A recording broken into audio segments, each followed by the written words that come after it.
Marvel cinematic universe में दिखाए गए अब तक के सबसे पावरफुल वेपन्स को रैंक करूंगा, तो शुरू से लास्ट तक ये वीडियो जरूर देखिएगा।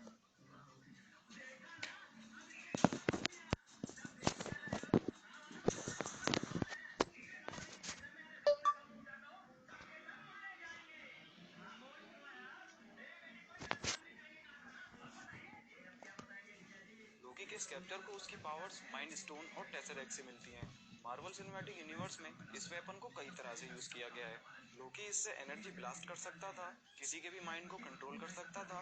इसमें आगे एक ब्लेड भी लगा था जिससे उसने एवेंजर्स 1 में फिल कोल्सन को मारा था। इसके अलावा हाइड्रा ने एवेंजर्स एज ऑफ अल्ट्रॉन में इसका यूज करके वांडा और क्विक सिल्वर पे एक्सपेरिमेंट्स किए थे, जिसके बाद उन्हें उनकी पावर्स मिली थी।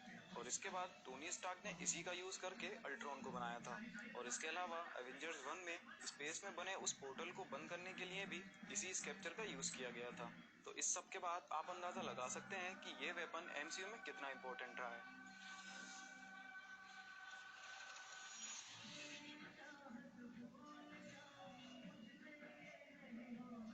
आई ऑफ आगामोटो सॉर्सरर सुप्रीम का एक खास वेपन है जो उन्हें टाइम को अपने हिसाब से मैनिपुलेट करने की पावर देता है। आई ऑफ आगामोटो को उसकी पावर्स टाइम स्टोन से मिलती हैं और मार्वल सिनेमैटिक यूनिवर्स में डॉक्टर स्ट्रेंज ने इसे बहुत इंपॉर्टेंट मोमेंट्स पे यूज किया है। डॉक्टर स्ट्रेंज मूवी में इसी का यूज करके उसने टाइम को रिवर्स कर दिया था और इसी की मदद से उसने डोरमामू को इनफाइनाइट टाइम लूप में फंसाकर उसे वापस जाने पे मजबूर कर दिया।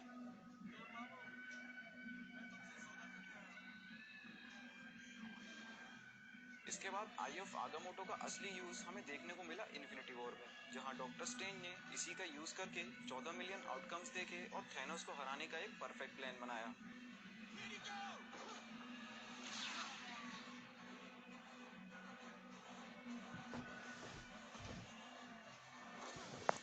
ब्लैक पैंथर का सूट मार्वल सिनेमैटिक यूनिवर्स के सबसे स्ट्रॉन्गेस्ट मेटल वाइब्रेनियम से बना है और इसके अलावा इसमें यूज की गई वकांडन टेक्नोलॉजी इसको और भी ज्यादा कूल बना देती है। टोनी स्टार्क के नैनोटेक आर्मर की तरह ब्लैक पैंथर का सूट भी कुछ ही सेकंड्स में उसकी पूरी बॉडी पे फॉर्म हो जाता है।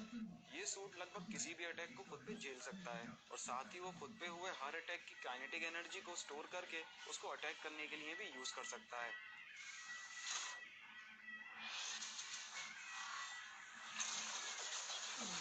ये सूट वाकई में बहुत जबरदस्त टेक्नोलॉजी से बना है, लेकिन इन्फिनिटी वॉर और एंड गेम में ब्लैक पैंथर के सूट पे ज्यादा फोकस नहीं किया गया।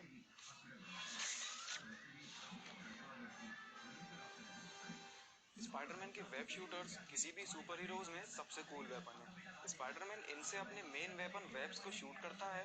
ये वेब इतने स्ट्रॉन्ग हैं जो हल्क को भी कंट्रोल कर सकते हैं। स्पाइडरमैन होमकमिंग के बाद टोनी स्टार्क ने अपनी टेक्नोलॉजी से स्पाइडरमैन के वेब शूटर्स को एक अलग ही लेवल पर पहुंचा दिया और इसके बाद स्पाइडरमैन अपने वेब शूटर्स से तरह तरह के वेब शूट कर सकता है। लेकिन इसकी एक कमी ये है कि ये वेब शूटर्स एक लिमिट के बाद खत्म हो जाते हैं।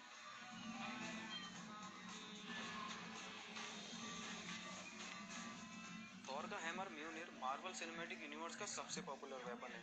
2016 की थॉर रैग्नारॉक से पहले इस वेपन का कोई मुकाबला नहीं था, लेकिन थॉर रैग्नारॉक में हेला ने इसे किसी खिलौने की तरह एक ही हाथ से तोड़ दिया था। थॉर म्यूनिर को अपनी थंडर पावर यूज करने और किसी पे भी अटैक करने के लिए यूज करता था। म्यूनिर को यूज करने के लिए इसको उठाने वाले का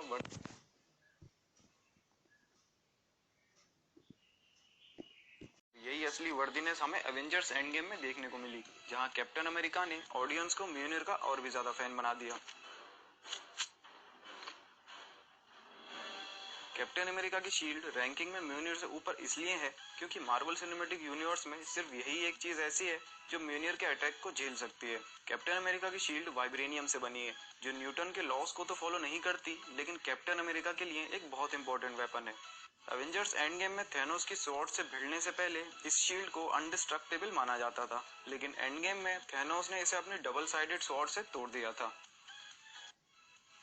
जैसा कि मैं पहले बता चुका हूँ कि थैनोस की इस स्वॉर्ड ने मार्वल सिनेमैटिक यूनिवर्स के सबसे स्ट्रॉन्गेस्ट मेटल वाइब्रेनियम को भी तोड़ दिया था।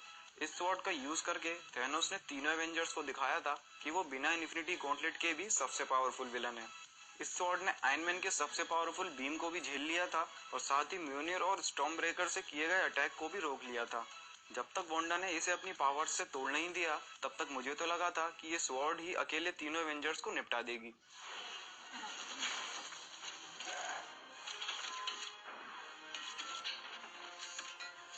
आयरन मैन के आर्मर्स कितने पावरफुल हैं ये मुझे बताने की जरूरत नहीं है।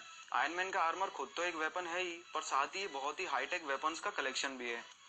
टोनी स्टार्क के आर्मर्स इतने एडवांस हैं जो लगभग एमसीयू के किसी भी वेपन को टक्कर दे सकते हैं। आयरन मैन ने अपने आर्मर में थॉर से लड़ाई की है, कैप्टन अमेरिका को टक्कर दी है और हल्क को पीटा है, और एवेंजर्स एंड गेम में 6 इन्फिनिटी स्टोन्स को विल्ड करके स्नैप भी किया है। और यही वजह है कि आयरन मैन का आर्मर इस पोजीशन का हकदार है।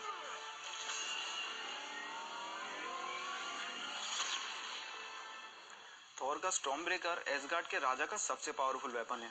इससे थॉर अपने थंडर अटैक तो करता ही है, पर साथ ही इससे वो बायफ्रोस्ट का यूज भी कर सकता है।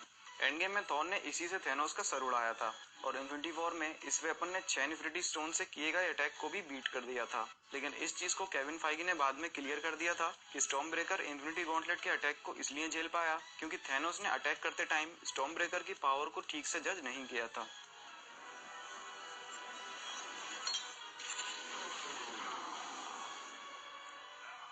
Infinity stones Marvel cinematic universe के सबसे पावरफुल वेपन्स हैं, क्योंकि बहुत से सुपर हीरोज को उनकी सुपर पावर्स इन्हीं स्टोन से मिली हैं। ये स्टोन्स इंडिविजुअली तो खतरनाक हैं ही, पर अगर इन चेन स्टोन्स को एक साथ इन्फिनिटी गॉन्टलेट में लगा लिया जाए तो इसको पहनने वाला सिर्फ एक चुटकी में ही पूरी दुनिया को मार सकता है और चाहे तो जिंदा भी कर सकता है। इन स्टोन्स में पूरे यूनिवर्स को मिटाने और बनाने दोनों की एबिलिटीज हैं। ये स्टोन्स इतने पावरफुल हैं कि इनको यूज करने के लिए भी इनके यूजर का पावरफुल होना जरूरी है, और इन स्टोन्स ने 2 बार यूज करने पे थेनोस को भी अधमरा कर दिया था। तो इसीलिए infinity stones Marvel cinematic universe के सबसे पावरफुल वेपन है। तो गाइज आज की वीडियो में बस इतना ही। आप मुझे कमेंट में बताइए कि इनमें से आपका फेवरेट वेपन कौन सा है। तो अगर आपको ये वीडियो अच्छी लगी हो तो इस वीडियो को लाइक और हमारे चैनल को सब्सक्राइब करना ना भूलें।